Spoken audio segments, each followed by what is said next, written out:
एक बार एक बहुत ही दुखी व्यक्ति एक बौद्ध भिक्षु के पास आकर कहता है कि हे महात्मन, मैं अपने जीवन के कष्टों से दुखी हूँ।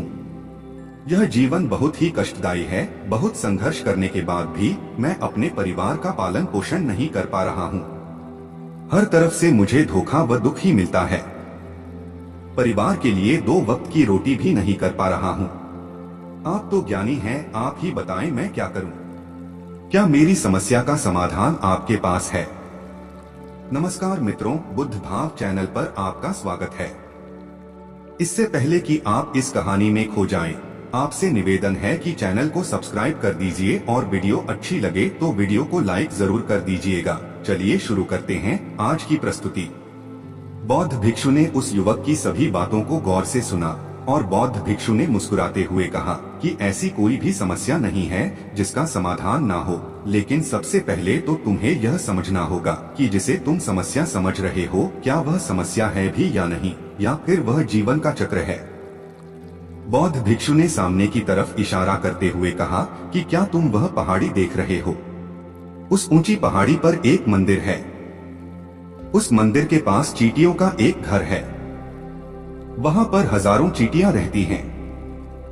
तुम्हें सुनने में बड़ा अजीब लगेगा, लेकिन यह चींटियां उस मंदिर की उस जमीन को खराब कर देती है, उस मिट्टी की उपजाऊ शक्ति को खत्म कर देती है, जिसके कारण कोई भी पेड़ या कोई भी घास पनप नहीं पाती है। तुम मेरा एक काम करो, उसके बाद मैं तुम्हें तुम्हारे सवाल का जवाब दूंगा। तुम 7 दिन तक रोज उस पहाड़ी पर जाओ और उस चींटियों के घर को तहस नहस कर दो, उसके घर को तोड़ दो। जब भी किसी चींटियों का घर मंदिर के आसपास दिखे तो उसे वही तहस नहस कर देना, लेकिन ध्यान रहे घर को तोड़ने में कोई भी चींटी मरनी नहीं चाहिए। इस बात को समझने का प्रयास करते हुए वह युवक वहां से चला गया। शायद उसको कुछ समझ में नहीं आया था कि बौद्ध भिक्षु ऐसा क्यों करवा रहा है। वे उन चींटियों पर अन्याय कर रहे हैं, उनका घर तुड़वा रहे हैं, उन्हें नुकसान पहुंचा रहे हैं। आखिर कौन बौद्ध भिक्षु ऐसा करेगा? लेकिन फिर भी उस बौद्ध भिक्षु की बात मानते हुए वह अगले दिन से ही पहाड़ी पर जाना शुरू कर देता है। जब वो पहले दिन पहाड़ी पर पहुंचता है तो देखता है कि वो बहुत सारी चींटियां अपना खाना जुटाने में लगी हुई हैं। सारी चींटियां कतार से चल रही थी और अनाज के छोटे छोटे कण उठाकर अपने घर में जमा करती जा रही थी। यह देखकर पहले तो उस युवक का मन कमजोर पड़ गया। फिर उसने सोचा कि यह मेहनत करके अपना घर भर रही हैं और मैं इनके घर को तबाह कर दूंगा तो इन्हें कितना बुरा लगेगा। लेकिन फिर भी उसने उस बौद्ध भिक्षु की बात याद करते हुए उस घर को तोड़ना शुरू कर दिया। जल्द ही चींटियों में हाहाकार मच गया। वह इधर से उधर दौड़ने लगी। अभी तक जो कतार में चल रही थी, अब वो बिखर गई और इधर उधर अपनी जान बचाने के लिए भागने लगी। थोड़ी ही देर में घर टूट गया और सारी चींटियां इधर उधर छुपने के लिए भाग चुकी थी। यह करने के बाद वह युवक दुखी मन से वापस अपने घर पर लौट आया। उसका मन परेशान था, दुखी था, पश्चाताप से भरा हुआ था। फिर उसने अपने बिस्तर में रात में लेटे लेटे ही सोचा कि अब उन चींटियों का घर तबाह हो चुका है। अब वहां वापस जाने का क्या प्रयोजन, अब क्या फायदा होगा, क्योंकि चींटियों का घर तहस नहस करने के लिए बौद्ध भिक्षु ने कहा था, जो कि मैं कर चुका हूँ। लेकिन फिर भी सोचकर अगले दिन उसने फिर से जाने का निश्चय किया और अगले दिन सुबह सुबह उठकर वापस उसी पहाड़ी पर पहुंच जाता है। पहाड़ी पर पहुंचकर उसी जगह पर पहुंचता है जहां पिछले सुबह उस घर को तहस नहस कर दिया था। लेकिन वह यह देखकर चौंक जाता है कि चींटियों ने फिर से उसी जगह घर बना लिया था और वह अब फिर से अपने घर के लिए सामान इकट्ठा करने में जुटी हुई थी। उस आदमी को देखकर लगा कि ये चींटी कितनी मूर्ख हैं। उनको पता है कि कल ही उनका घर इसी जगह पर तबाह किया गया है और उसी जगह पर उन्होंने अपना नया घर भी बना लिया। और ये सोचकर वह युवक आदमी हंसने को हुआ। लेकिन फिर से बौद्ध भिक्षु की बात याद करते हुए उसने उस चींटियों का घर फिर से तबाह करना शुरू कर दिया। फिर से उन चींटियों में हलचल मच गई और थोड़ी देर में वो चींटियां इधर उधर जान बचाने के लिए भागने लगी। कुछ ही देर में उनका घर फिर से नष्ट हो गया और वो युवक थोड़ा संतुष्ट भाव से सोचता है कि इस बार तो मैंने अच्छी तरह से उस घर को तबाह कर दिया है, अब तो वह चींटियां यहाँ पर अपना घर बना ही नहीं पाएगी। इसलिए जाने से पहले उसने उस घर पर ठंडा पानी भी डाल दिया ताकि चींटियां यहाँ पर अपना घर न बना पा सके। और इस तरह अपना काम पूरा करके वह युवक फिर से अपने घर लौट आया। आज रात में सोते वक्त फिर से वह इंसान यही सोच रहा था कि क्या बौद्ध भिक्षु सही काम करवा रहे हैं।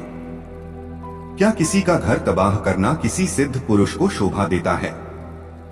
क्या वो बौद्ध भिक्षु सिद्ध पुरुष हैं या नहीं, क्या पता मुझे बेवकूफ बना रहे हो। लेकिन उसने निश्चय किया अपने कामों को पूरा कर लेता हूँ, उसके बाद ही पता चलेगा कि बौद्ध भिक्षु मुझसे ऐसा क्यों करवा रहे हैं। और यही सोचकर रात में सो जाता है। अगले दिन सुबह वो फिर से उसी पहाड़ी पर चला जाता है। पहाड़ी पर पहुंचकर वह उसी जगह पर पहुंचता है जहां पर उसने उनके घर को तबाह कर दिया था, और वो ये देखकर खुश हो जाता है कि वहां पर कोई भी घर नहीं था। सारी चींटियां वहां से भाग चुकी थी। अब उसने सोचा कि अब मेरा रोज रोज आने का क्या प्रयोजन, क्योंकि चींटियां तो अपना घर बदल चुकी हैं। पर बौद्ध भिक्षु ने मुझे 7 दिन तक आने को कहा था, लेकिन आज तो तीसरा ही दिन है।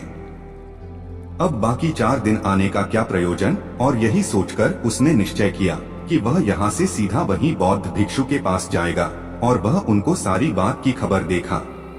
जब वो वापस मुड़कर उस पहाड़ी से बौद्ध भिक्षु की कुटिया की तरफ जाने लगा तो अचानक उसकी नजर एक और चींटियों के घर पर पड़ी, जो कि चींटियों का ही बनाया हुआ था।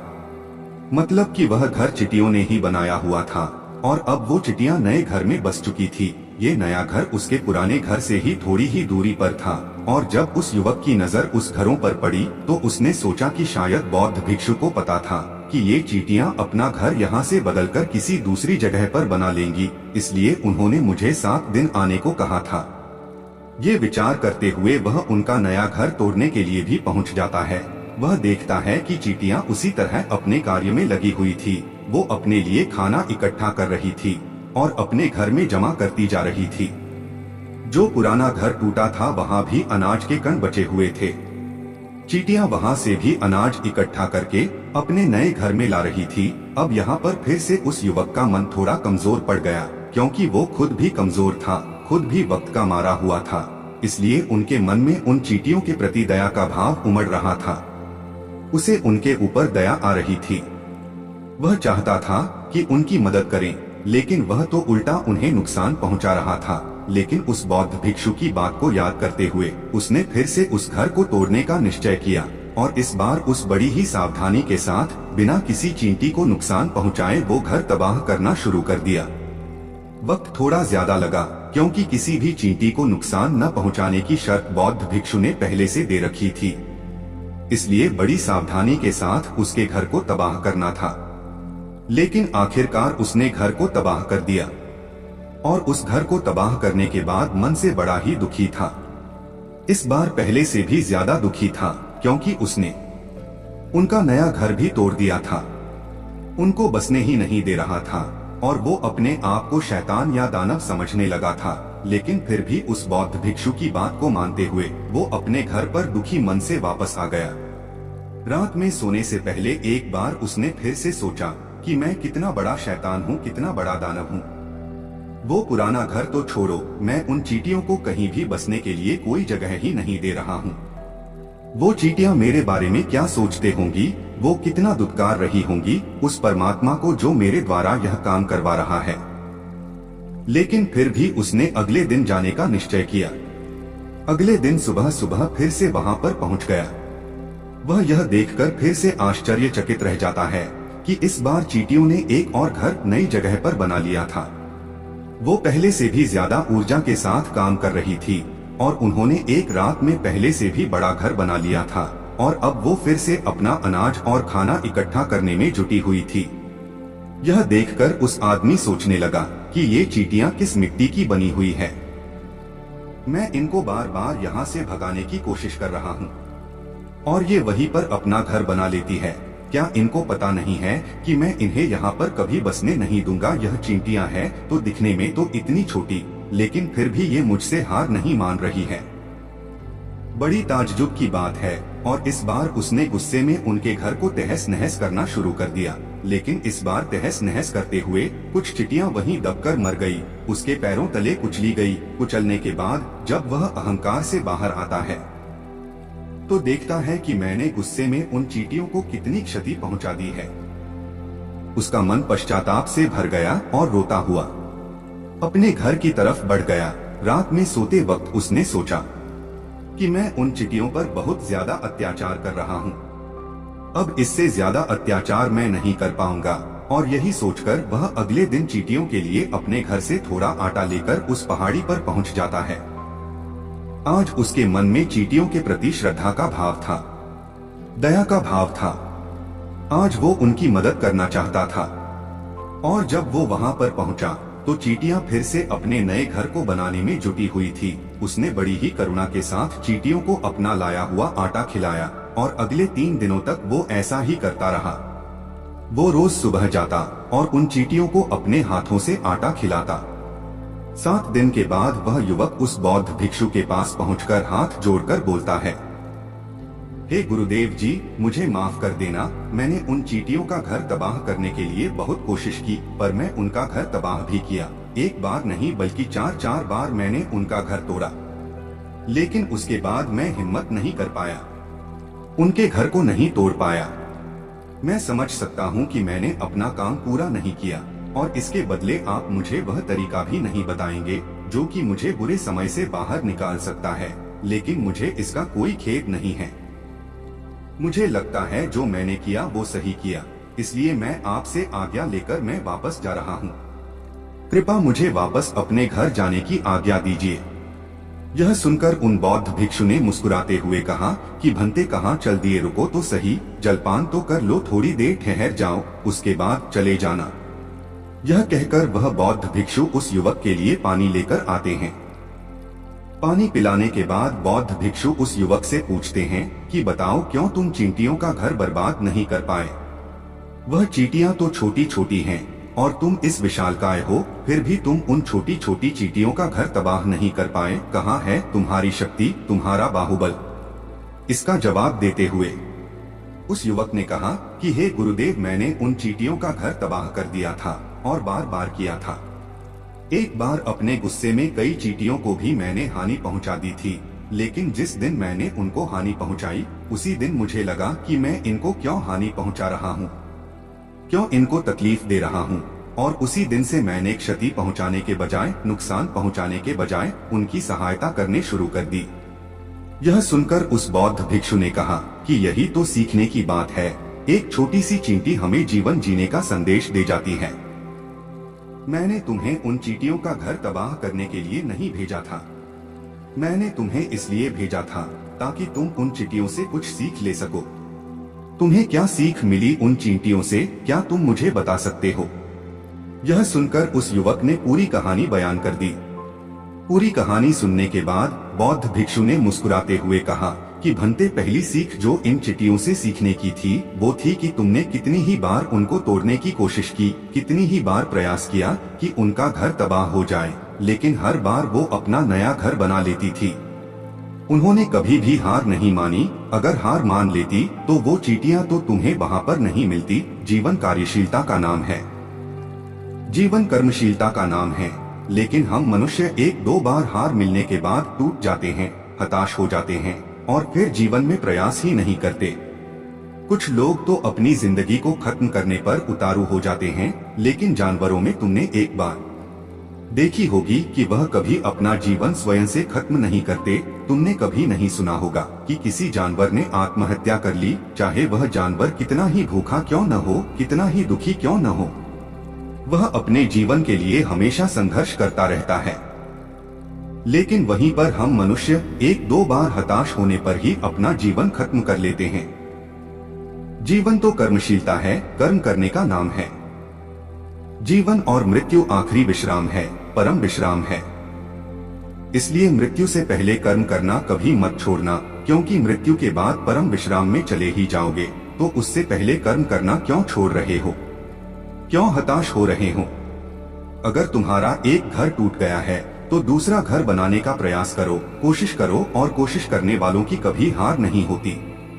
ये तुम उन चींटियों से सीख चुके हो। देखने में तो तुमसे कितनी छोटी है ये चींटियां, और तुम बड़े हो, लेकिन हृदय तुमसे भी बड़ा है। इतना विशाल है, इतना दृढ़ संकल्पी है कि इतनी बार घर टूटने पर भी चींटियों ने कभी हार नहीं मानी। दूसरी सीख इनसे लेने की थी, वो ये थी कि जब भी हमारे ऊपर बुरा समय आता है, हमें लगता है कि यह समय कभी नहीं जाएगा, यह समय मेरे जीवन को बर्बाद कर देगा, मुझे कभी नहीं जी नहीं देगा। अपने इन्हीं ख्यालों से, अपने इन्हीं विचारों से, जिनका असलियत में कोई भी अस्तित्व नहीं है, वो सिर्फ विचार है और कुछ भी नहीं, वही विचार हमारे मन को दुखी कर देते हैं। इसलिए हम प्रयास करना भी छोड़ देते हैं। लेकिन तुम खुद सोचो कि यदि बार बार प्रकृति हमें क्षति पहुंचाएगी, हमें नुकसान पहुंचाएगी, तो आखिर कब तक पहुंचाएगी? अगर हम बार बार फिर से उठकर फिर से नया प्रयास करते रहेंगे, तो प्रकृति भी एक दिन हमारे ऊपर दयावान हो जाएगी, कृपालु हो जाएगी, और वह सब कुछ हमें देने लगेगी जिसकी हमने कभी कल्पना की थी। तुमने खुद देखा है कि तुम उन चींटियों तबाह करने के लिए पहुंचे थे, लेकिन बाद में तुम ही उन चींटियों को अनाज और आटा देने लगे। तुम ही उन चींटियों पर कृपालु हो गए। क्यों हुए? क्योंकि तुमने देखा कि यह चींटियां जीते जी हार नहीं मान रही हैं। ठीक इसी प्रकार अगर तुम भी अपने जीवन में कभी हार नहीं मानोगे, तो एक न एक दिन यह प्रकृति तुम्हें सब कुछ देगी जो तुम अपने जीवन में चाहते थे। बौद्ध भिक्षु की बातें सुनकर युवक कहता है कि हे गुरुदेव, मैं आपकी सभी बातें समझ गया हूँ, आपकी बातों ने मुझे जीवन का असली चक्र समझा दिया है। तब युवक बौद्ध भिक्षु को प्रणाम कर वहाँ से चला जाता है। आज की कहानी से आपको क्या शिक्षा मिली, एक बार कमेंट में जरूर लिखें। और अगर आप भी बुद्ध के विश्वासी हैं, तो चैनल को सब्सक्राइब कर लीजिए। मिलते हैं फिर से बुद्ध भाव की नई प्रस्तुति के साथ। तब तक के लिए नमस्कार।